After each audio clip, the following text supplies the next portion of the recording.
प्रिय साथियों, शिवा मिशन न्यास के YouTube चैनल पर आपका हार्दिक स्वागत है। आज सुनो समझो तदोपरांत करो की श्रृंखला में ऐसे धर्म प्रवर्तकों की चर्चा करते हैं जो भक्तगणों को भगवान से उनके रोग शोक दुख दर्द समाप्त करने की बात करते हैं। आइए जानें उनकी कथनी और करनी में कितना अंतर है।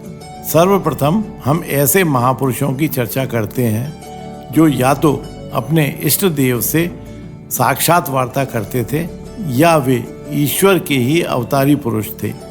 हम और आप सभी रामकृष्ण परमहंस को तो जानते हैं। वे देवी के परम भक्त थे और देवी काली उनके समक्ष प्रत्यक्ष में उपस्थित हो जाती थी, किंतु उसके पश्चात भी वे कैंसर जैसे रोग से पीड़ित रहे और उसे ठीक नहीं कर सके।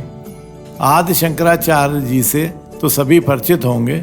उन्हें भगवान शिव जी का अवतार माना जाता है। उन्होंने ही सनातन धर्म के पुनरुद्धार के लिए 4 धाम की स्थापना की थी और 32 वर्ष की आयु में भगंदर रोग से पीड़ित होकर कैलाश गमन कर गए थे। जैन धर्म के प्रवर्तक महावीर स्वामी जी को कौन नहीं जानता। वे भी अपने जीवन के अंतिम समय में भयंकर रोग से पीड़ित थे। उन्हें तो ईश्वर का अवतार मानते हैं, फिर वे क्या स्वयं के रोग को ठीक नहीं कर सकते थे। अब चर्चा करते हैं महात्मा तुलसीदास जी की, जिन्हें बचपन में देवी पार्वती जी स्वयं भोजन कराने पृथ्वीलोक पर आती थी। जीवन के उत्तरार्ध में हाथ के दर्द से भयंकर पीड़ित थे। उन्होंने तो अपनी पीड़ा दूर करने के लिए हनुमान जी से अनुरोध भी किया था, किंतु हनुमान जी ने उनका रोग दूर न करते हुए विनय पत्रिका लिखने के लिए कहा। उक्त विनय पत्रिका को लेकर हनुमान जी भगवान श्री राम जी के पास गए थे। ब्रह्मा जी की लिपि को क्या काटने या कटवाने की क्षमता तथा कथित धर्म प्रवर्तक रखते हैं? आपके भाग्य में लिखी ब्रह्मा जी की लिपि को काटने का अधिकार तो केवल भगवान शिव जी के पास ही है। तुलसीदास जी ने कहा है, भावी हूँ मैट सकें त्रिपुरारी।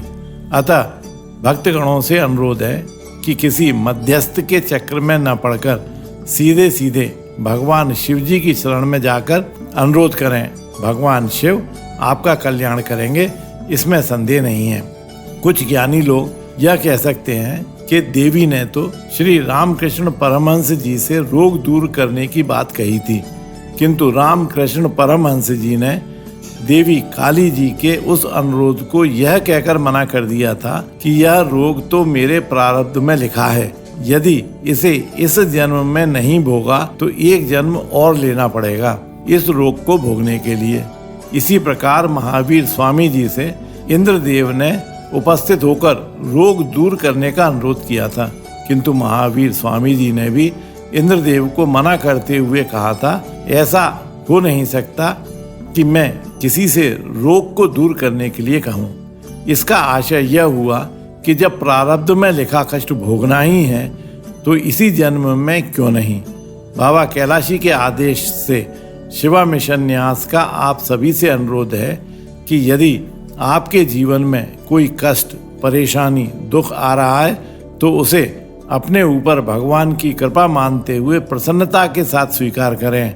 हाँ, यदि कोई संत महात्मा आपके रोग शोक को अपने स्वयं के ऊपर लेने का वचन दे तो उसकी शरण अवश्य ग्रहण करें, अन्यथा उस महापुरुष को दूर बैठकर दर्शन और प्रवचनों का पुण्य लाभ लेकर घर वापस आ जाएं। यदि शिवा मिशन न्यास की उपर्युक्त बात उचित ज्ञान पड़ती है तो इहलोक और परलोक दोनों सुधारने के लिए शिवा मिशन न्यास के YouTube चैनल को सब्सक्राइब कर लें। बोलिए ओम नमः शिवाय।